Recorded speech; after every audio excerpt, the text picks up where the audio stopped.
नमस्कार दोस्तों, social India news में आपका स्वागत। बढ़ते हैं आज की ताजा खबरों में।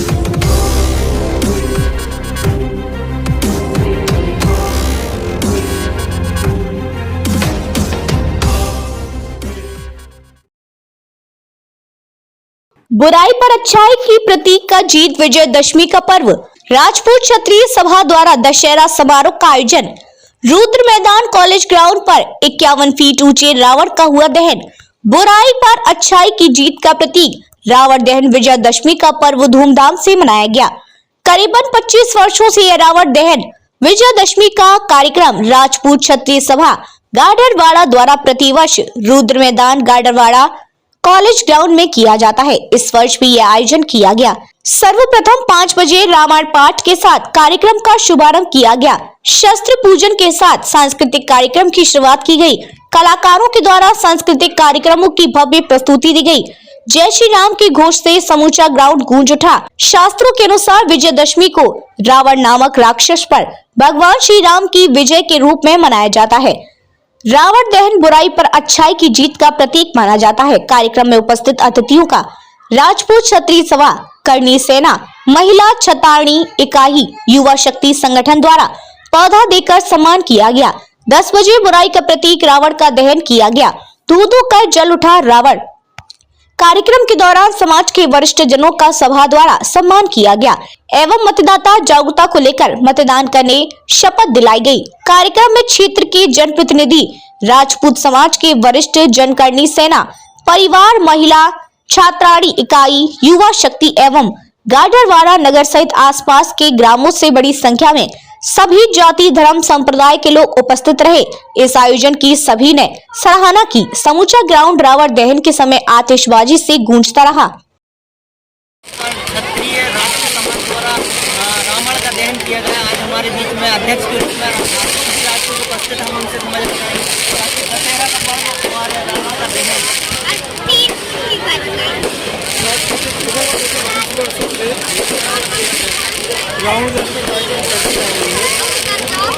पहले में था, अब ये कर दिया गया है। इसमें हम लोगों का सबसे पहले सुंदरकांड, उसके बाद पूजन होता है। पूजन के बाद ये पूरा प्रोग्राम पूरे नगर के लोगों के लिए किया जाता है। तो इसमें नगर के सभी लोग बहुत उत्साह के साथ भाग लेते हैं। पूरा नगर उसमें शामिल होता है।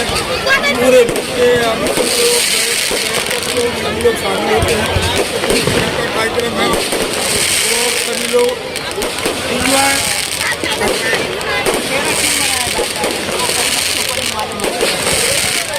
अच्छा बुराई पर अच्छाई का प्रतीक। दशहरा का त्यौहार गर्मी के बाद आता है। नवरात्रि के चलते इसके बाद ही दशहरा का कार्यक्रम वर्षों से परंपरा है चला आ रहा है। चाचा जी भी उपस्थित दशहरा का पर्व क्या है यार? बुराई पर अच्छाई हिंदू लोग बनाते हैं सामाजिक सद्भाव से। मेरा बुराई बंद होता है मतलब समाज में बताते हैं कि आज बुराई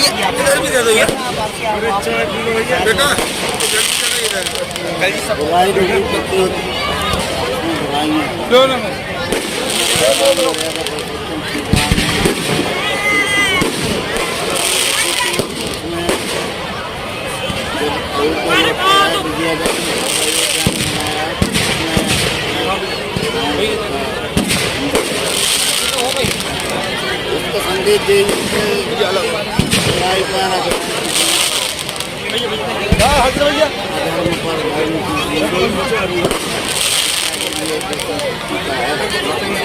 पूरे देश में मनाया जाता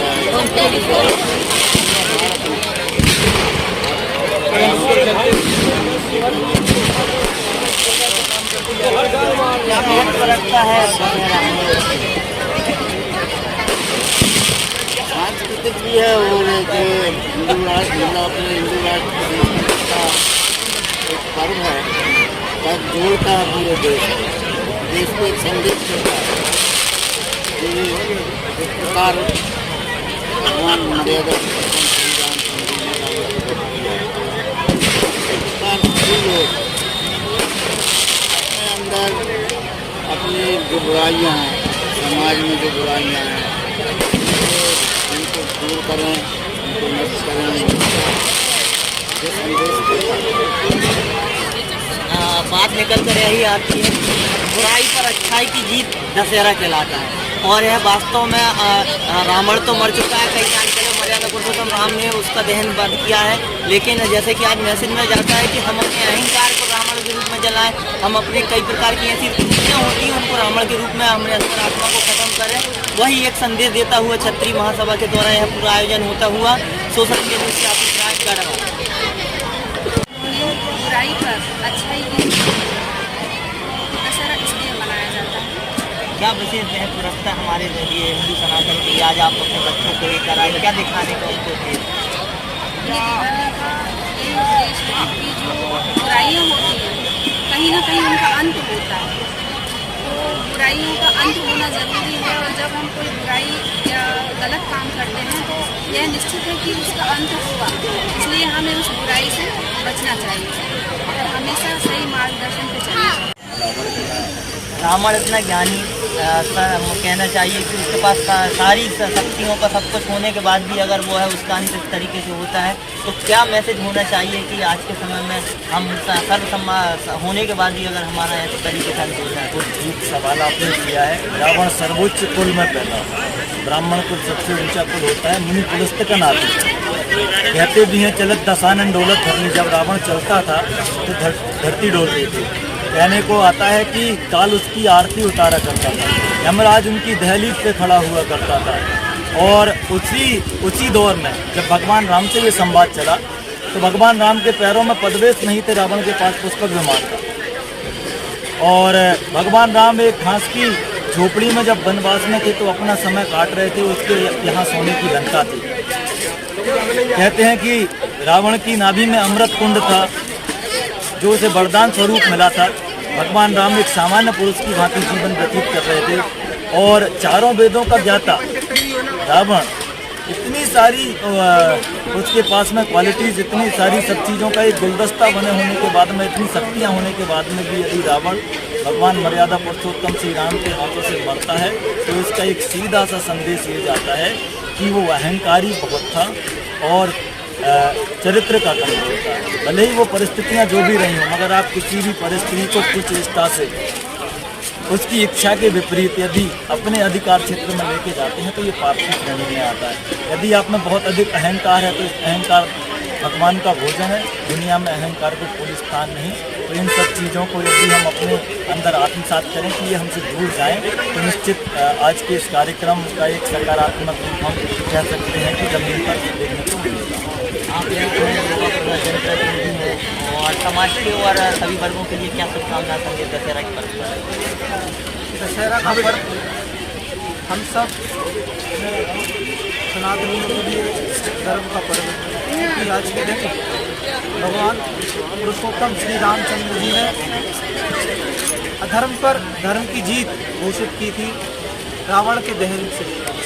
तो आज मैं पूरे नगरवासियों को राजपूत क्षत्रिय महासभा की ओर से दशहरा पर्व की अनेकों शुभकामनाएं देता हूं और आशा करता हूं कि आप हमेशा बुराई पर अच्छाई की जीत के लिए तत्पर रहें, अग्रसर रहें और लोगों को प्रेरित करें। दशहरा क्यों मनाया जाता है और बच्चों को यहाँ पर लेकर आए हैं, क्या मैसेज है उनके लिए कि वह किस तरीके से दशहरा को? दशहरा जब हम कहें तो छोटे शब्दों में, कम शब्दों में, तो ये बुराई पे अच्छाई की विजय है। और दशहरा हम इसलिए और मनाते हैं ताकि हमें इस बात का भान रहे कि हम कितने भी बड़े हों, कितने भी ऊंचे हों, लेकिन अगर हमारे अंदर बुराई हो तो हमारा अस्तित्व अच्छा नहीं होगा। तो हमें अच्छाई के साथ, सच्चाई के साथ, मर्यादाओं के साथ चलना चाहिए और वही हमें हमारे जीवन को आगे बढ़ाता है। और हमें जीवन में अच्छाई सीखने से एक और ये फ़ायदा है कि आपको जीवन में कभी इस तरह के कभी उसको सामना नहीं करना पड़ेगा, जिसमें कि रावण जैसी गति आपको प्राप्त हो। रावण के रूप में हम कौन सी कुरीतियों को समाज को जहन अलग करें ताकि आने वाले समय में उनका निकलने हमारे यहाँ से, हमारे अंदर से एक रावण रूपी तत्व होता है। मुझे लगता है कि एक नई बुराई हम लोगों के बीच में आ गई है, वो है मोबाइल। मुझे लगता है कि लोगों को और अपने बच्चों को ये सिखाना चाहिए कि जितना कम से कम हो सके मोबाइल का यूज़ करें, रिस्ट्रिक्टेड रहें और उसके आदी ना बने। ये एक नई बुराई है जो नए ज़माने में नए तरह से आ गई है। लाखों लोग इस बीमारी से ग्रसित हो रहे हैं और उनका ज़्यादा से ज़्यादा समय उसमें जा रहा है। तो इस बुराई से हम दूर रहें, अपने बच्चों को बचाएं और नई और क्रिएटिव चीज़ों में लगें। आपके अंदर में से क्या कहेंगे कि अपन कौन सी बुराइयों की बच्चे क्या है, बच्चों को उनसे दूर रहना चाहिए। माँ बाप का फर्ज बनता है कि अपने बच्चों को ध्यान रखें और सही मार्गदर्शन दें। देखो माँ बाप नहीं ध्यान दे पा रहे और उस बात के रूप में बच्चे कार्य करते हैं। क्या अंतरात्मा से अहंकार को निकालना चाहिए? बच्चों को दूसरे बच्चों की जलस की भावना नहीं रखना चाहिए।